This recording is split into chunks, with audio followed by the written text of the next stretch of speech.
What's up, Scoop Podcast? I'm your host, Erica Kruppen, and on today's episode, I want to talk about how to define yourself and create boundaries for success. I think this is going to be a good one as it's top of mind for me because that's what I'm going through right now. I've been going through another change. And you know what's funny is I remember hearing your 20s are for partying and for having fun, and you do all the things. And then in your 30s, you start reading like self help books and you start taking care of yourself and you start going to bed early and using eye cream and doing all of the things. Well, guess what? I have been doing all of the things and then I've stopped doing all of the things so I can do the things that are really important and the ones that are going to push me forward in life. So if you're interested in hearing about how to redefine yourself, if you want to be a different person, have you ever wanted to just be different? If you're interested in hearing all about that, stay tuned. But before we hop into it, I did want to do a special announcement. If you're listening to this real time on Monday, on the day that it drops, I'm actually going to be in Louisville, Kentucky for the LCR Summit on Monday and Tuesday. Then Wednesday and Thursday, Josh and I will be at the Equip Expo. Wednesday, we're going to be running a 5K. Very, very excited about that. If you guys are going to be there and you want to chat, email me, hit me up on Instagram, say, hey, I'm here. I would love to get together and swap stories, take a selfie, whatever. I will probably be wearing a pink shirt. I think I'm going to do that. I'm going to wear a pink shirt so everybody knows it's me and be like, oh, there's Erica with Croupin Spoopin Scoopin. I bought a couple just regular pink shirts off of Amazon, polos. I'm not going to have my branding on it because I didn't take the time to do that. And I ruin all of my shirts with chapsticks. I have these awesome chapsticks that I purchased, but I leave them in my pant pockets and then I wash and dry my clothes. And then all of my shirts have chapstick stains. Yeah. So I just bought some stuff off Amazon. So I didn't have stains. I don't want to be showing up looking crazy, but you guys don't care about that. You don't care about that, but I just want to let you know that I have issues. So I'm Monday and Tuesday, we're at LCR Summit. Very excited to learn. I'm excited that we're going to be staying down on Whiskey Row. I waited too long to book a room or wherever at the convention center. So I'm staying a hop, skip, and a jump away, which I'll just walk back and forth. Not a big deal. But yeah, hope to see you there. And then on Friday, Josh and I, we actually fly out of Kentucky and we're headed to Utah because Tony is getting married. Poop scoops for noobs. And I'm going to be at the wedding. And I'm really, really excited. I know some of you other scoopers are going to be there. I can't wait to meet you in person. I'm nervous and I'm really stoked. So it's going to be just a jam-packed, full, fun week. I'm leaving my business for a week. And back when the car accident happened, I really I had two car accidents. The second one was a real big doozy. And then I had to let go my long-term employee. I had to learn how to file for gap insurance. I had to learn how to petition workman's comp. I had to rehire. I had to restructure. I had to figure out what am I doing in this business? There were so many what ifs, and I didn't know if I was going to be able to go to this event. But God is good. God is always good. And He led me through the storm. He was with me. Things are okay. I have a wonderful hire. He's doing really well. And he's handling the biz for me. He takes a lot of stress off of me, and I truly appreciate it. And I just think about it this way. If for whatever reason he's not able to show up that week, I don't care. I don't care. I'll deal with it when I get back. I got to live my life. There's people that I want to meet. There's education that I want to get, and there's experiences I want to have with my husband.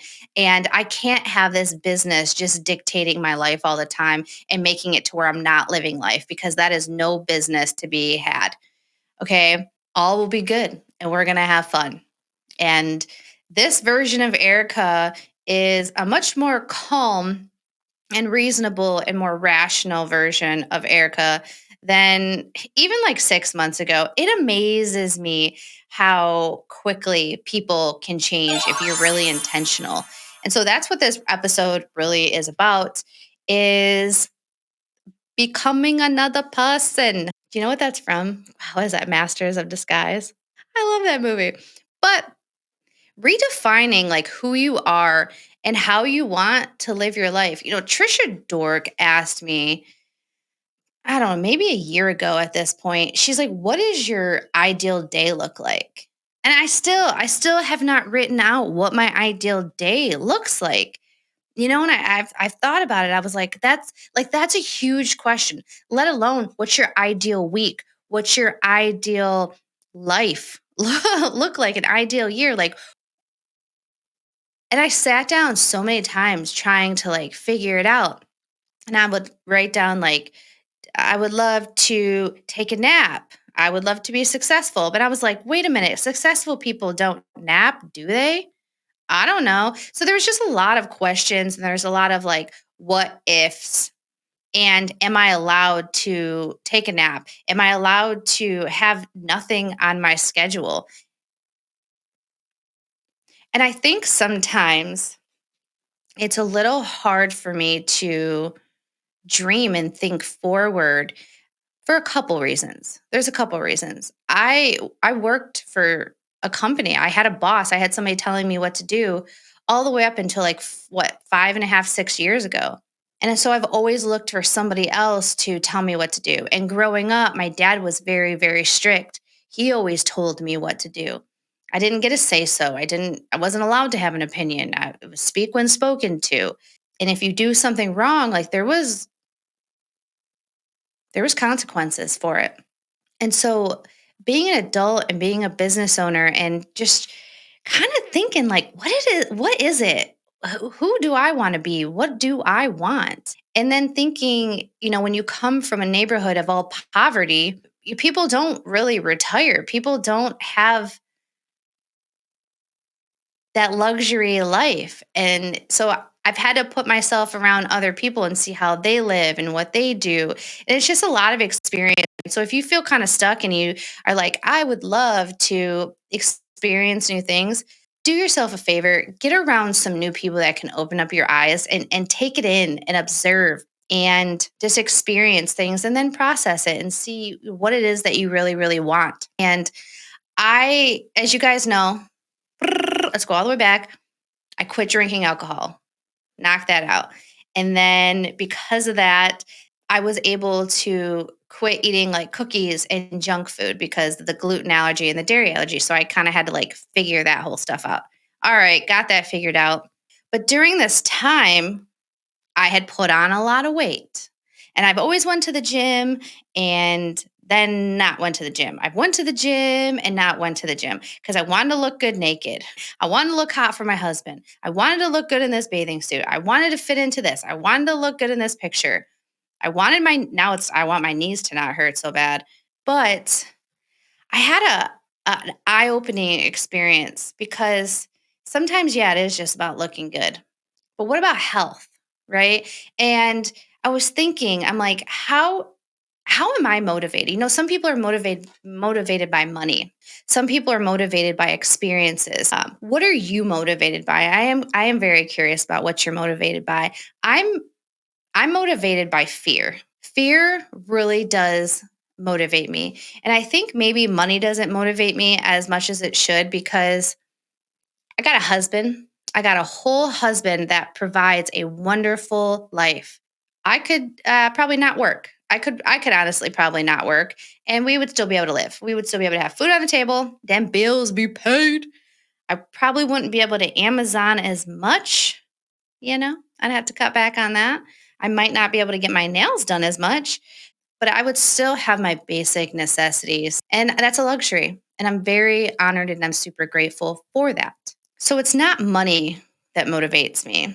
And it clicked. I said, it's fear. I am motivated by fear. And I get scared. And when I get that scared feeling, I don't want to feel that feeling again. So I will do other things to not have that feeling. Okay. Like that fear. So with losing weight and trying to become fit, it's not about trying to look good in my birthday suit, look good for my husband. Like he already thinks I look good.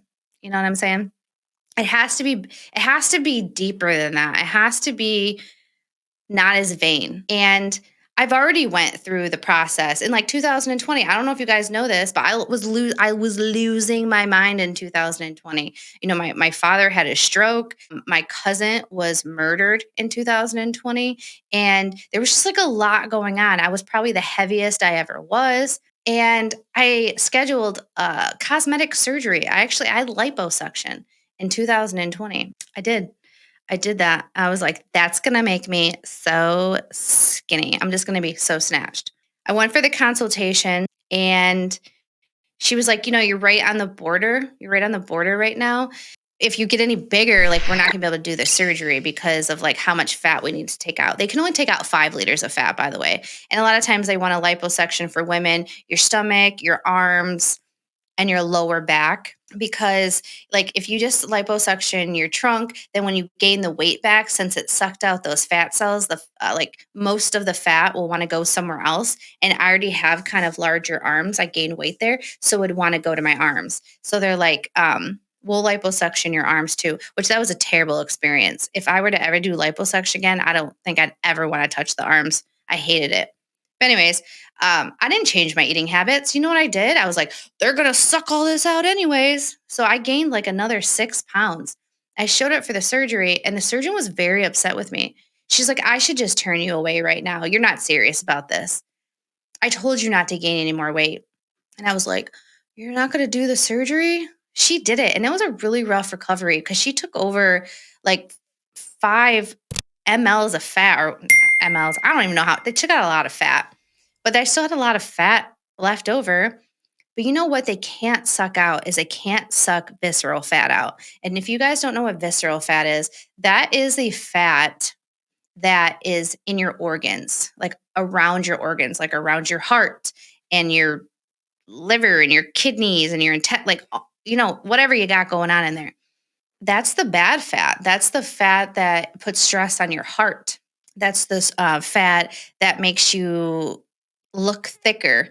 That's the fat, I call it the heart attack fat. And in my family, everybody has heart problems on both sides. On both sides, they have issues with their heart. They have sugar issues. They have blood pressure issues. They have all these issues. And I've always just been told, especially coming from poverty, where people eat like crap because nobody has a lot of money. They have their bridge cards. Your money only goes so far, and all the garbage food is so readily available. There's no health food stores in the area, like where I grew up, and the only people that are running from dogs or police. And so I mean, I tried growing up. It was just, I don't know. It was weird times.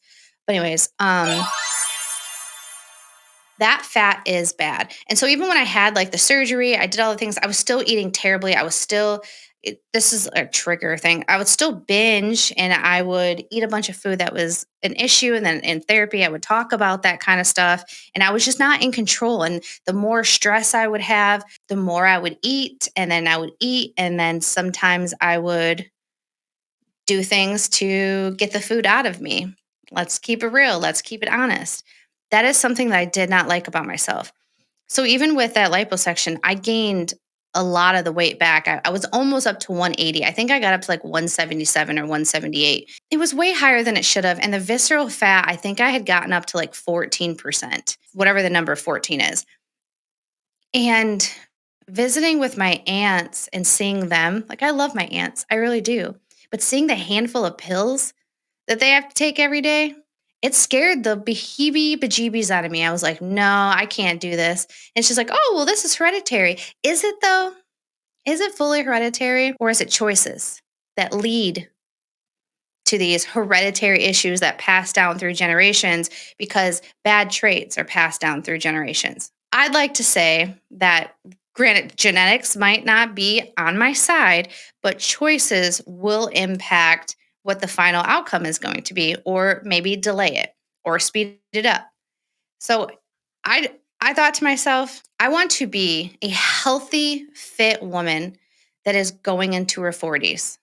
What does a healthy, fit woman that's successful Going into her 40s, what does she do? What does she look like? What does she smell like? How does she act? What does she say? Like, I thought about all of this. And Trisha Dork, I love Trisha. Trisha is kind of like a role model for me. She is somebody that I heard on the Fullerton Unfiltered podcast. She's a realtor that's local, and I wanted to meet her, and I did, and we've become friends, and we've hung out, and she helped me get into this podcast studio, and she let me walk into her walk-in closet and see her lake house and her view of her lake from her bedroom. And I was able to like manifest that and look around and be like, this is beautiful. Like, this is what I want. And I follow her on social media and I see all the things that she does. And I thought to myself, I really had to sit down and think about it. I'm like, okay, Erica, you need to literally become a new person. You need to become a new person, which is crazy because it's like, how do you become a new person? Well, you start making different choices. All right. And so I'm going to give you some actionable steps about how I've done this because I'm a morning person now. I'm a morning person. I wake up at 4 a.m. and it hasn't just been for like 1 week or 2 weeks. Okay, it's been like a month, but it's not difficult for me. Well, let's get into it. I'm actually really excited because for years I've been wanting to just be a morning person and really do this. So, okay, I wrote a little blurb to ask you some questions because I knew I was going to get off track here. For you, because this episode, like I'm sharing my story, but I want, I want this to be for you. So if you want to become a different person, think about it. Like, what is it? What is it that you want to do? And don't try to do it all at once. I'm always like, I'm going to do everything all at once. I'm going to get all this stuff done. I'm going to change everything. Nope. You got to just a little bit at a time sometimes. And that's what I've been doing, a little bit at a time. Like I became a person that doesn't drink alcohol. I became a person that doesn't binge on a bunch of sweets. I became a woman that goes to church not only on Sundays, I started off with Sundays, and then goes to church on Wednesday evenings, and then does a little bit extra and goes on Sundays because I'm trying to like learn more about the Bible and then volunteer at the church. Okay. So I did that all in little bite sized pieces over the past, let's say, year and a half. It's taken time. So with becoming a morning person, I decided, okay, I need to track my sleep. I need to get better sleep. I need to go to bed earlier to become a morning person because I cannot go to bed at 5 or I can't go to bed at 11 p.m. and wake up at 4 a.m. I can't do it. I can't do it. And you might be like, why the heck are you waking up at 4 a.m.? Well, here's the reason why. If I wake up at 4 a.m., I can get up, mosey around, brush my teeth, get dressed, get to the gym, work out for an hour, get home, have a cup of coffee, take my shower, feed my dog, pet my dog, chat with my husband, and be ready to rock and roll by 7:30 a.m. and not feel rushed. That was a big deal for me because I've realized that morning workouts are the best for me. Later on in the day, it's not going to happen. I'm not going to work out. Something's going to happen. Something's going to get in the way. I'm going to need to take a nap. I'm going to need to do whatever. So the morning time is when it has to happen. I was starting the 75 hard thing again, and then I realized I was lonely. I said, "Okay, you're lonely." Cuz I don't really have a lot of in-person friends that are doing what I'm doing right now. Like I'm just a wild breed out here like in my area. I haven't found anybody that I've clicked with.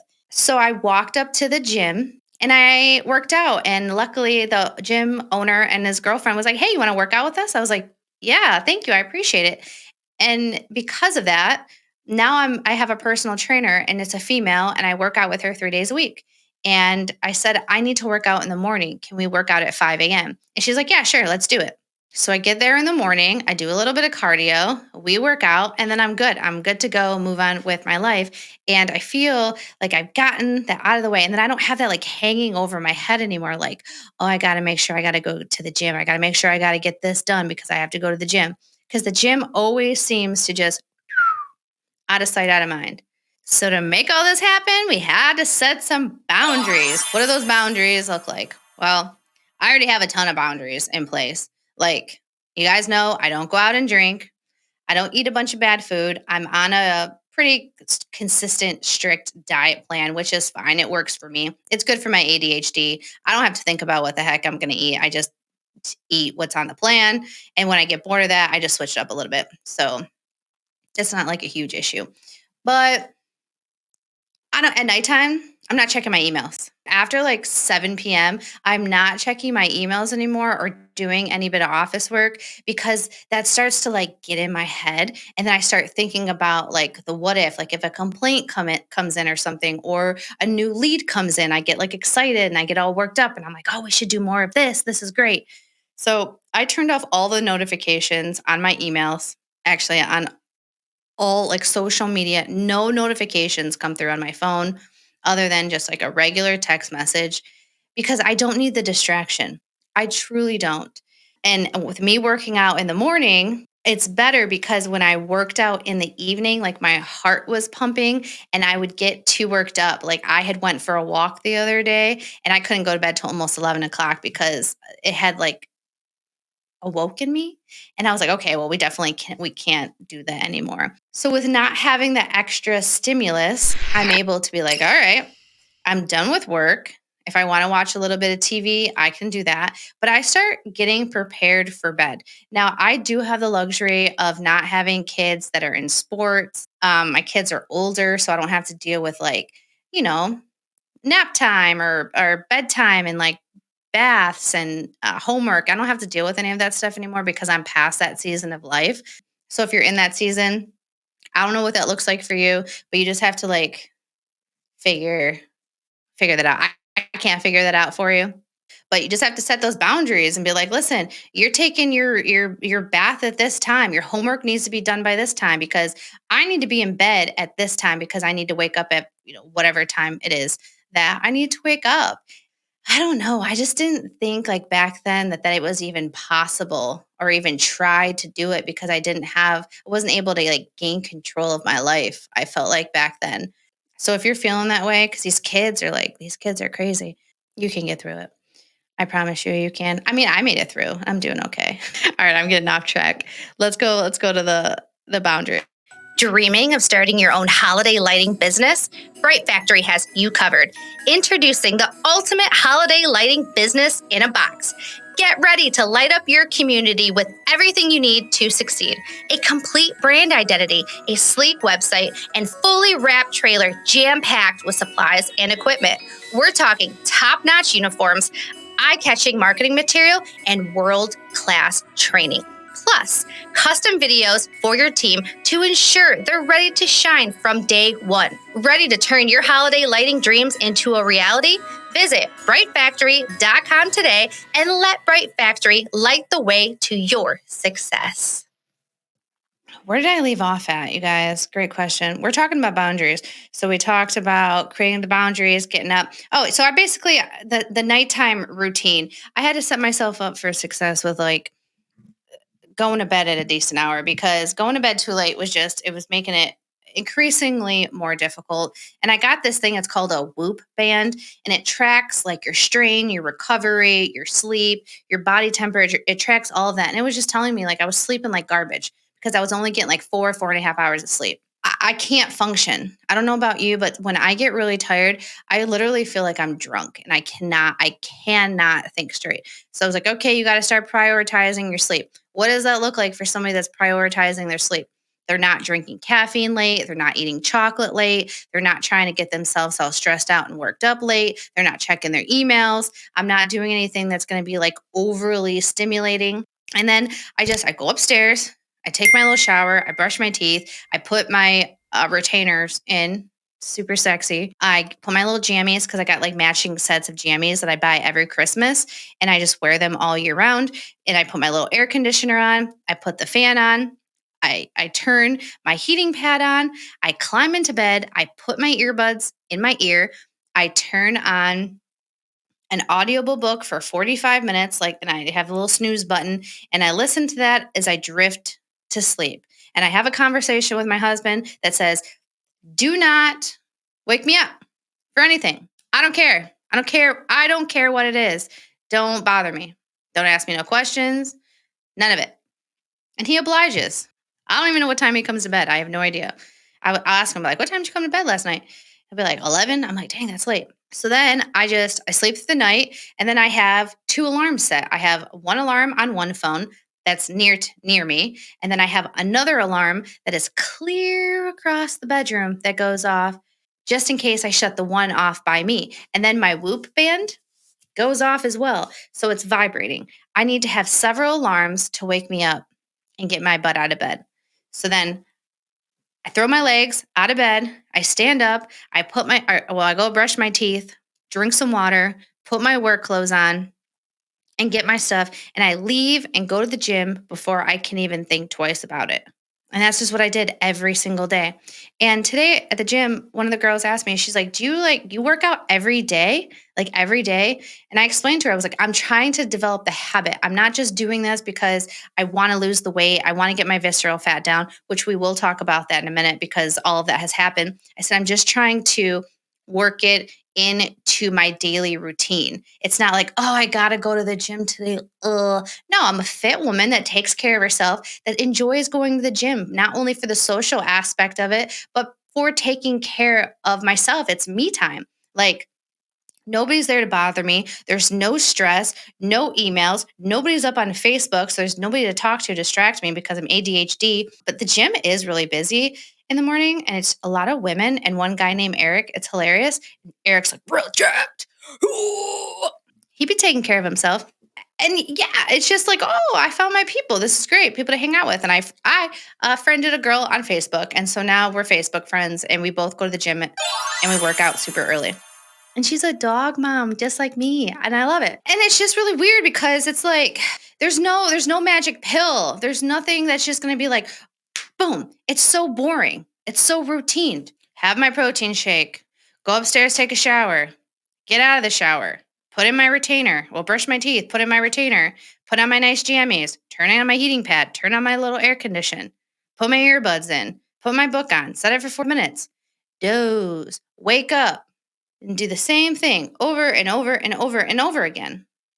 And for the longest time, I just wanted it to be like exciting and new. And I don't know what it is, but it's not. I really, to develop these routines, you just have to do the simple things over and over and over and over and over again until it just becomes automatic, until you're automated. And in business, this is where I learned this. Like in business, you just have to automate things.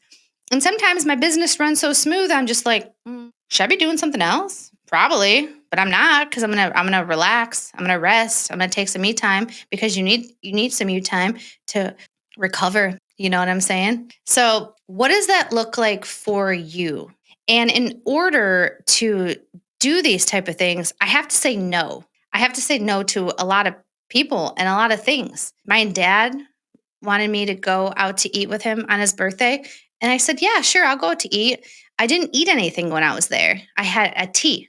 And he was like, how could you not eat any of this stuff? And I said, well, because I told myself that I don't eat this food because this food makes me feel bad. It makes me feel sick. So I don't want to eat this. So I'm going to still enjoy this time with you. We're going to have amazing conversation. I'm going to drink my tea. You're not going to make this weird. I'm not going to make this weird. And then we're going to have a good birthday and everything is going to be good.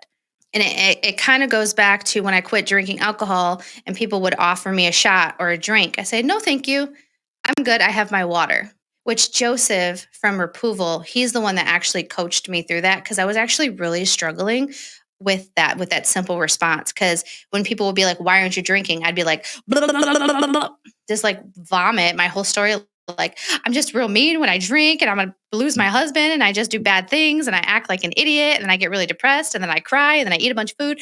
Nobody needs to know all that. They just need to know I don't drink alcohol anymore. Thank you for offering.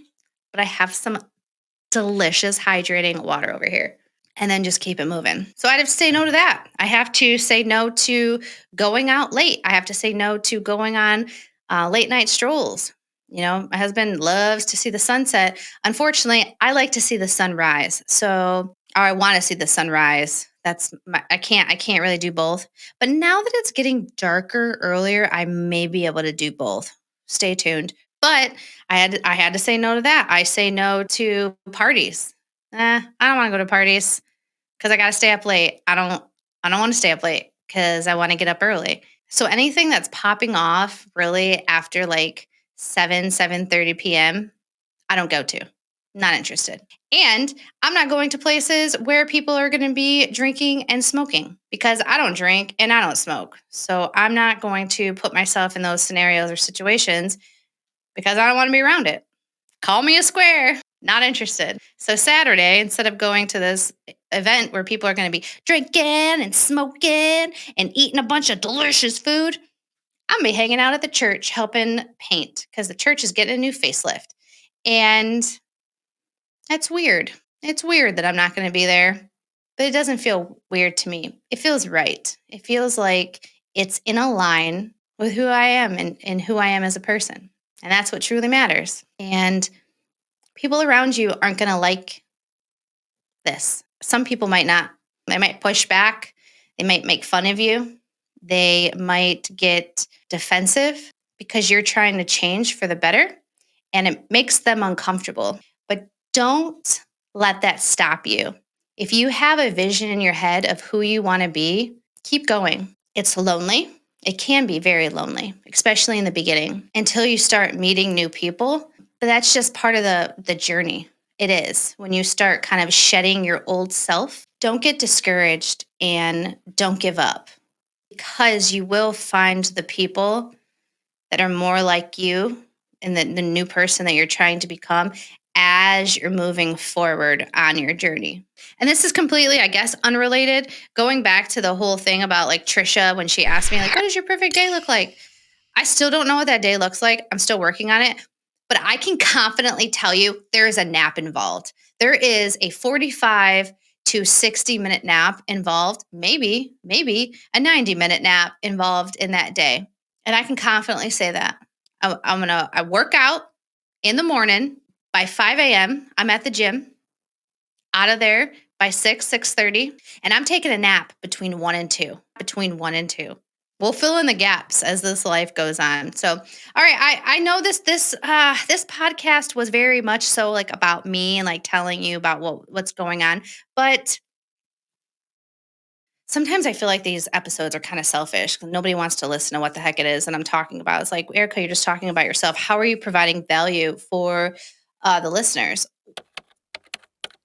I do find, and I'm hoping this does provide value because I just wish that I had somebody to listen to that was going through the things that I wanted to go through or was going through. And I felt very lonely. And I still feel lonely from time to time when I'm going through like a new transition. And it would have just been cool to hear somebody's perspective that I could relate to, the good and the bad and the truths, and have some actionable steps, almost like a big sister or an accountability partner or something of that nature. I didn't have that. And if I could be that for you, that would be awesome. That would be amazing because we do need people that we can lean on and people that we can relate to and look up to and just share stories. And with technology making us so separated all the time, it can get very lonely.